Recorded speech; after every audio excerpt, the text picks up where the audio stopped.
Donner autant que recevoir. La libre circulation des énergies, paraît-il. Que nenni, je préfère donner, moi. Ne pas de vous recevoir. Parce que recevoir, c'est devoir vous plaire, vous satisfaire. Du moins, je le croyais. Une partie de moi le croit encore dur comme fer.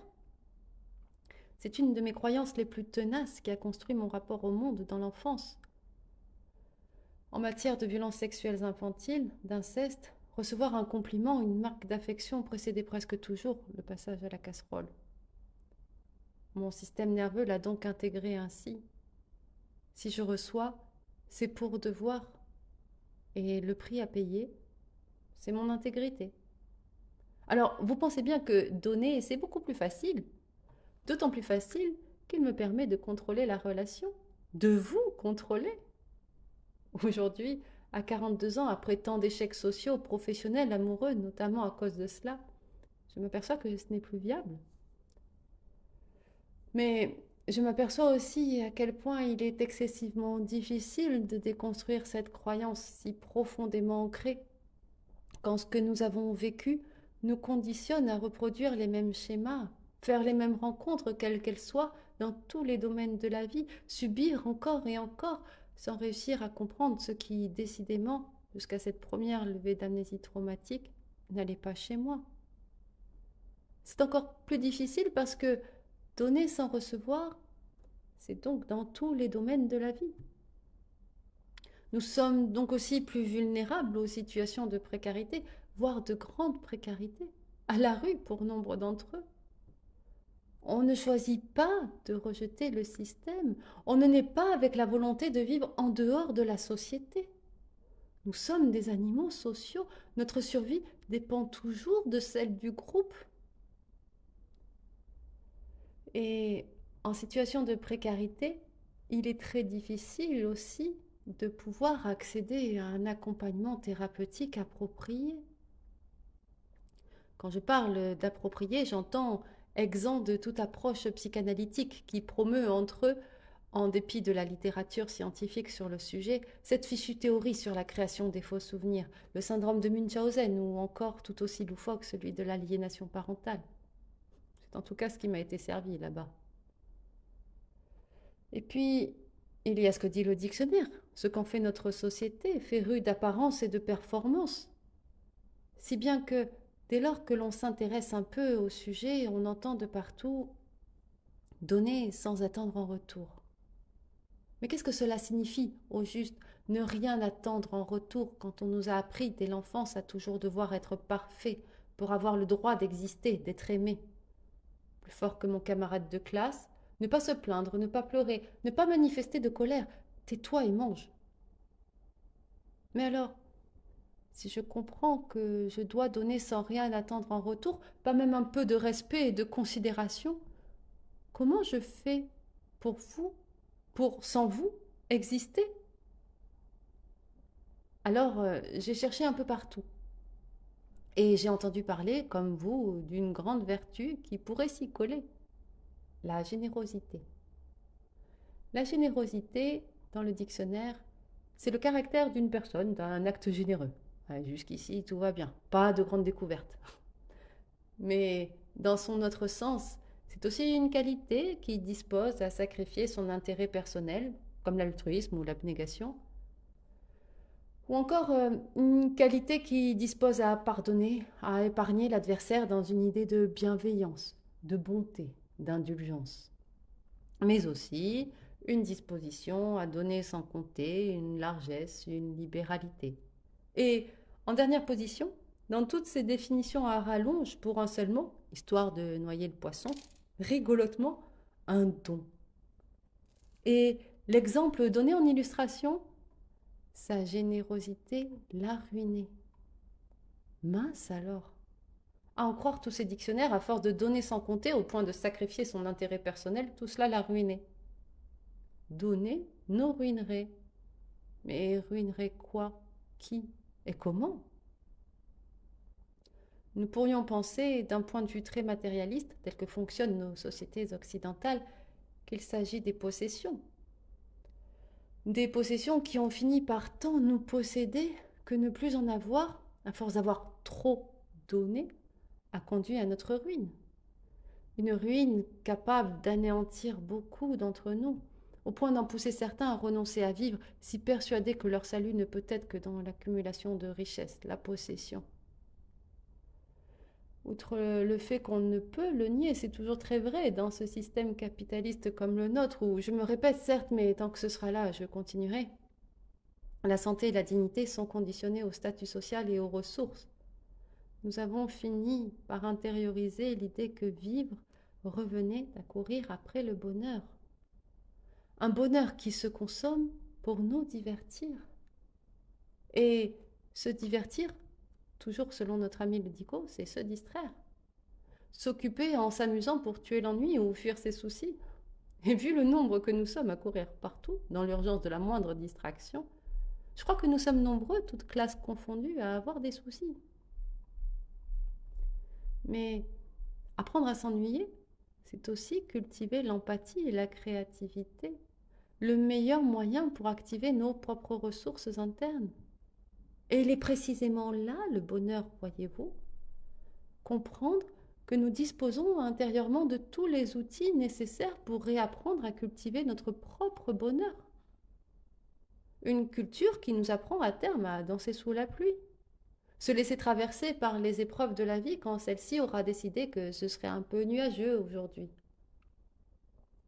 Ces nuages, ce sont les obstacles que les comportements des autres auront pu mettre sur notre route, eux-mêmes incapables de se questionner sur la présence des nuages de leur propre esprit, mais aussi nécessairement les nôtres propres que nous nous créons nous-mêmes avant tout, parce que nous ne pouvons agir que pour nous-mêmes. Or, ce qu'il se passe en nous, la façon dont nous agissons dans le monde en fonction de ce qu'il se passe en nous, est la première cause de ce qui se joue à grande échelle dans le monde. Autrement dit, tant que nous n'avons pas compris que le premier créateur de notre vie était nous-mêmes, il est illusoire à mon sens de vouloir œuvrer pour la paix dans le monde. Et il est plus sage et infiniment plus efficace de commencer par nous-mêmes d'abord pour ce faire. Dans mon cheminement, j'y crois de plus en plus. Mais attention, je continue de croire aussi que c'est un discours difficilement tenable dans une société comme la nôtre.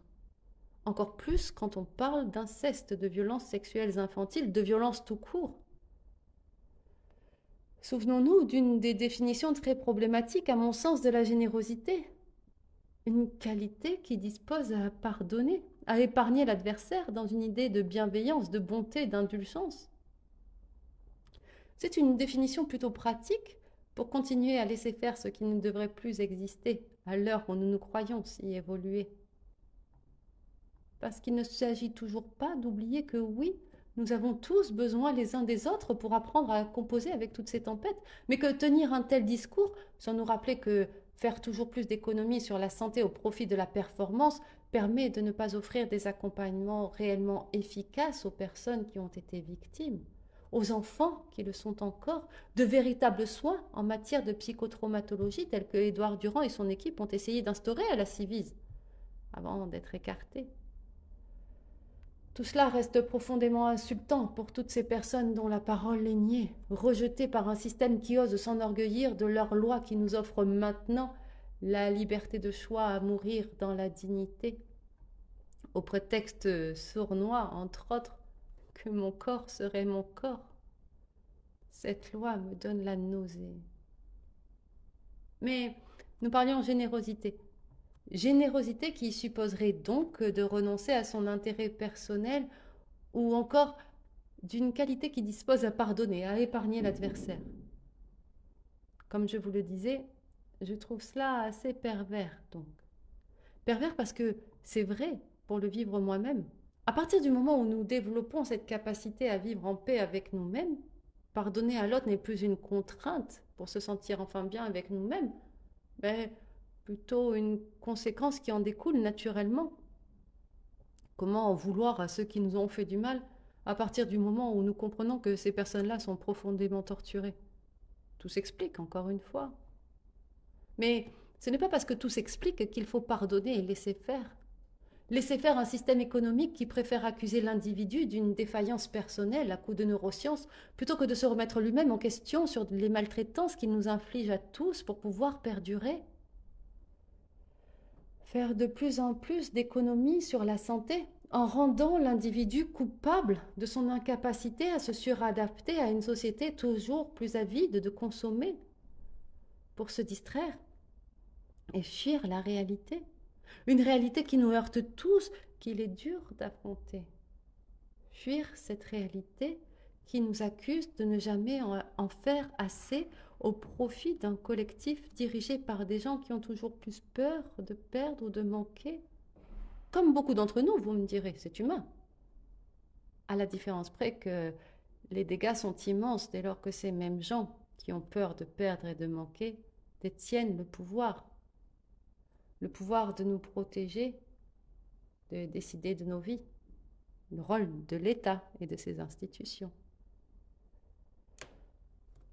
Mais si l'État a décidé d'économiser, en commençant par les institutions, le service public, imposer à tous ces acteurs du quotidien de travailler toujours plus avec de moins en moins, ces acteurs du quotidien sont humains aussi avant tout, et en tant qu'humains, privilégient leur propre bien-être. Un bien-être que l'on croit toujours pouvoir trouver à l'extérieur de nous-mêmes. Le bonheur s'achète et se consomme. C'est humain de penser d'abord à son bien-être, à sa survie avant tout. Bien plus qu'humain, c'est la nature de tout être vivant. Ce n'est donc ni bien ni mal, c'est affaire de circonstances. Et si ces circonstances sont manipulées dès le départ, je trouve difficile de leur en vouloir de se déshumaniser eux-mêmes. Mais alors, cessons, s'il vous plaît, de nous considérer comme l'espèce la plus évoluée. Ce qui ferait notre intelligence, c'est la métacognition, c'est-à-dire la capacité à penser nos pensées, les interroger.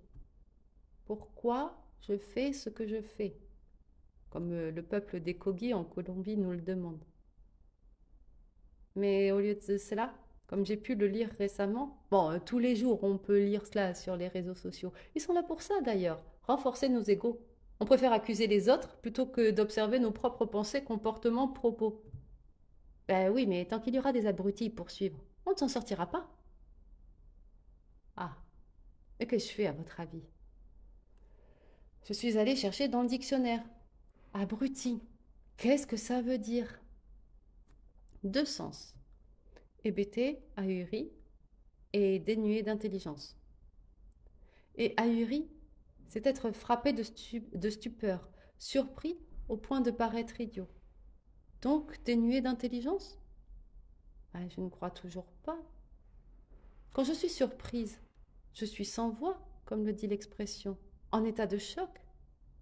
Un état qui, comme vous l'avez déjà expérimenté, à n'en pas douter, nous place dans l'impossibilité de parler, d'agir, tant nous sommes pris par l'effet de surprise. C'est une réaction physiologique naturelle. Nous nous figeons. Enfin, il y a plusieurs possibilités, à dire vrai. Nous nous figeons là où d'autres peuvent tirer sans prendre le temps de réfléchir, par réflexe, puisqu'ils le peuvent, ils sont armés et plus assez correctement formés, par manque de moyens. Le moyen notamment de comprendre ce qui se passe en eux, pour pouvoir réfléchir avant d'agir, de commettre l'irréparable. Ou le moyen de se questionner sur le pourquoi certains ont pris tant de plaisir à tirer sur les manifestations de Sainte-Soline, par exemple. Parce que c'est aussi ça, être traumatisé. Agir avec la croyance d'agir pour le bien, dirons-nous, mais sans lucidité, sans clarté d'esprit. Pourquoi je fais ce que je fais? Que nous restions figés, que nous agissions sans réfléchir, ou que nous ayons acquis la certitude que nous pouvions agir impunément, bien souvent, c'est face à des situations qui nous dépassent, qui nous évoquent de l'horreur et de la peur. Lorsque les médias tournent en boucle sur des sujets qui viennent bousculer nos émotions les plus primaires, comme la peur, personnellement, j'entre en état de choc, dans l'impossibilité d'agir, frappée par la stupeur. Comment, dès lors, cette forme d'intelligence, la métacognition, donc la capacité à penser nos pensées, peut-elle se manifester? Comment dès lors ne pas nous identifier à toutes ces émotions, ces pensées, ces croyances qui, nous avons fini par le croire, nous définiraient en tant qu'individus? Je suis en colère, j'ai peur, alors qu'en vrai, elles sont avant tout un indicateur pour les transformer en quelque chose d'autre, non? Récemment, sur ma route, j'ai fait une rencontre très enrichissante. Un homme qui occupe dans la société une place de dominant, de par son état d'homme, mais aussi de par sa profession, qui nécessairement nous divise d'une certaine façon dans notre rapport à l'autre, mais aussi dans nos croyances sur le monde. Et je me félicite de cette rencontre qui m'a beaucoup nourrie. En dépit de très nombreux points communs qui nous rassemblent en tant qu'humains, à savoir, à la base, une réelle volonté de bien faire, d'aider et de soutenir, certains des points de vue qu'il a exprimés m'ont plongé en position défensive, agressive. Ils ont réveillé une partie de moi qui, en réaction à ce que j'ai vécu enfant, sans avoir été soignée et protégée par ceux qui étaient censés le faire après mes parents, n'avait qu'une seule envie: l'envoyer bouler, mal le traiter, l'insulter. Développer sa capacité à se questionner sur ce qui nous heurte dans notre rapport à l'autre, c'est nous offrir à nous-mêmes d'abord, mais aussi par extension à l'autre, le cadeau d'un échange sincère et véritablement humain. Au-delà des miennes, être à l'écoute de ce que mon interlocuteur dit de ses propres peurs. Je n'ai pas raison sur tout. Il n'a pas tort sur tout. Mon ego préfère le voir comme ça, évidemment. Chacun d'entre nous essaie de naviguer, de se sentir exister, avoir sa place dans un monde qui nous enferme dans nos croyances, ce que nous supposons être la vérité, pour mieux rejeter celle de l'autre. Accueillir l'autre dans l'expression de ses peurs sans le juger, baisser les armes est, à mon sens, le meilleur moyen de l'aider à s'en libérer. Et inversement, cette façon d'être nous offre à tous la possibilité de nous détacher de nos premières réactions émotionnelles, exprimées par nos égos, pour tendre la main à notre prochain. Comment pouvons-nous, chacun, à notre hauteur, faire un pas vers l'autre? Parce qu'il ne s'agit pas, à mon sens, d'évaluer, de juger, de mesurer, de comparer nos douleurs respectives. Nous sommes excessivement nombreux à souffrir de ce système économique. Il n'est pas viable pour les humains que nous sommes, et au-delà pour le respect de la nature, évidemment.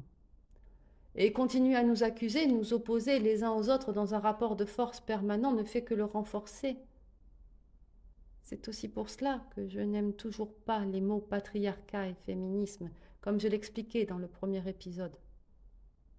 Je lui préfère le mot de prédation, parce que dans la nature, le prédateur, c'est celui qui tue et mange pour survivre. Ce système survit comme cela, en écrasant tout ce qu'il peut pour assurer sa survie. C'est un mot qui peut heurter, je l'ai bien compris. Mais j'ai bien compris aussi qu'il n'était pas souhaitable de chercher à plaire à tout le monde. Chacun fait ce qu'il peut dans le respect de l'un et de l'autre, ce qui implique de réfléchir avant de donner son avis, bien sûr, mais aussi d'accepter l'idée qu'on ne soit pas toujours d'accord, et qu'exprimer son désaccord n'est pas forcément un déni de l'identité de l'autre dans ses croyances, mais un droit simplement à exister. Et c'est dans cet objectif que je m'apprête, dans les prochains épisodes, à vous partager ici gratuitement mon dernier livre, pas encore tout à fait prêt à être publié. Il porte l'espoir d'apporter ma voix à la dénonciation des violences intrafamiliales, bien sûr, mais aussi et surtout des violences institutionnelles que j'ai vécues, alors que j'ai tenté d'aller chercher du soutien au moment de ma première levée d'amnésie traumatique et de ma place de personne handicapée, autiste. Du soutien auprès du service public censé m'aider. Il n'a pas pour but d'accuser ces acteurs du service public, justement, mais bien d'expliquer à quel point nous avons ce besoin urgent de réfléchir ensemble à construire une société plus juste pour tous, en commençant par véritablement protéger nos enfants. Il sera divisé en 7 épisodes, je pense, d'une quinzaine de minutes, à raison de 1 par semaine. Je ne sais pas trop encore comment je vais l'organiser. Et d'ici là, Si vous souhaitez aller plus vite, je l'aurai certainement publié. Il sera également suivi par le premier, réquisitoire d'une étiquette, dont vous pouvez d'ores et déjà trouver le lien en description.